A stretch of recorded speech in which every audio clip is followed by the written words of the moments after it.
একপাশে পারভেজ ইমন, অন্য পাশে তানজিদ তামিম। টি-20তে বাংলাদেশ পেয়েছে স্বপ্নের মতো এক ওপেনিং জুটি। তামিম আগে আউট হলে ইমন দাঁড়িয়ে যায়, ইমন না পারলে আবার তামিম জ্বলে ওঠে। অর্থাৎ ম্যাচ শেষ করে আসার জন্য দুজনের একজন টিকে থাকবেই থাকবে। আর ভাগ্যক্রমে দুজনই যদি সেট হয়ে যায় তাহলে তো কোনো কথাই নেই। তামিম চারিদিকে শট খেলতে পারেন, ইমনের পাওয়ার হিটিং খেলার মোড় ঘুরিয়ে দিতে যথেষ্ট। প্রতিপক্ষ যত কঠিনই হোক, কন্ডিশন যত প্রতিকূল থাকুক, তামিম ও ইমন ভয়ডরহীন ব্যাটিং করেন। উইকেট পড়ে গেলেও তারা ব্যাট চালিয়ে যান, ডটের পর ডট খেলে দলের চাপ বাড়ান না। সবচেয়ে বড় কথা, তারা পাওয়ার প্লে সর্বোচ্চ সুবিধা নিতে পারেন। তামিম ও ইমন দুজনই ছক্কা হাঁকাতে পটু, যেন বাউন্ডারি থেকে তারা ওভার বাউন্ডারিতে বেশি স্বাচ্ছন্দ্য। টি-20 ক্রিকেটে এমন আগ্রাসী মনোভাবই তাদেরকে সফল করছে। টি-20 ক্রিকেটে বাংলাদেশ কখনোই নির্ভরযোগ্য ওপেনিং জুটি পায়নি। তামিম ইকবাল থেকে সৌম্য সরকার, লিটন দাস থেকে নাইম শেখ, ওপেনারের পর ওপেনার এসেছে, কেউই সেভাবে প্রত্যাশা পূরণ করতে পারেনি। বিশেষ করে টি-20 বিশ্বকাপ ও এশিয়া কাপের মতো বড় টুর্নামেন্টগুলোতে ওপেনারদের ব্যর্থতায় বাংলাদেশকে ভুগতে হয়েছে বছরের পর বছর।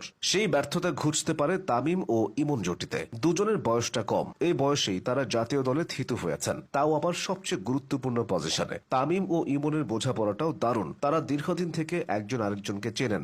দুজনই ছিলেন 2020 সালের বিশ্বজয়ী অনূর্ধ্ব-19 দলের সদস্য। তাদের কল্যাণে বাংলাদেশের শোকেসে ধরা দিয়েছিল যুব বিশ্বকাপের সোনালী ট্রফি। ফাইনালে ভারতের বিপক্ষে তামিমের সেই আগ্রাসী শুরু আর বিপদের সময় চোট নিয়েও ইমনের লড়াই। 5 বছর চলে গেছে, তবে স্মৃতিটা এখনো তরতাজা। যুবদল থেকে দুজনই এখন জাতীয় দলের কাণ্ডারি, তাদের দায়িত্বটাও তাই অনেক বেশি। তবে জাতীয় দলে তামিম ও ইমন জুটি থিতু হতে সময়ও কম লাগেনি, ছিল অনেক অনিশ্চয়তা। দুজনের মধ্যে সর্বপ্রথম জাতীয় দলের জার্সিটা গায়ে জড়িয়েছিলেন ইমন। 2022 সালে জিম্বাবুয়ের বিপক্ষে তার টি-20 অভিষেক হয়। অবশ্য একটা ম্যাচের পরে সে সময় বাদ দেওয়া হয়েছিল তাকে। দীর্ঘদিন ছিলেন নির্বাচকদের বিবেচনার বাইরে। অন্যদিকে জাতীয় দলে তামিমের পথ চলা শুরু হয় 2023 সালে ওয়ানডে দিয়ে। সে বছর বিশ্বকাপের ঠিক আগে আগে তামিম ইকবালের শূন্যতায় ওপেনার হিসেবে তাকে বেছে নেওয়া হয়। শুরুটা খুব একটা ভালো না হলেও টিম ম্যানেজমেন্ট তামিমের উপর আস্থা রেখেছিল। তিনি সেই আস্থার প্রতিদান দিতে শুরু করেন বছর খানেক পর, অর্থাৎ 2024 সালে তামিমের টি-20 অভিষেকটাও হয়ে যায়। এরপর থেকে ক্রিকেটের সংক্ষিপ্ত সংস্করণে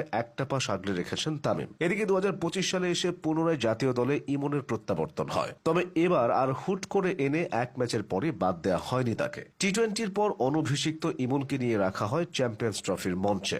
সেখানে কোনো ম্যাচ খেলার সুযোগ তিনি পাননি ঠিকই, তবে সাদা বলের খেলায় তামিম ইমনের ওপেনিং জুটি আলোচনায় আসতে থাকে তখন থেকে।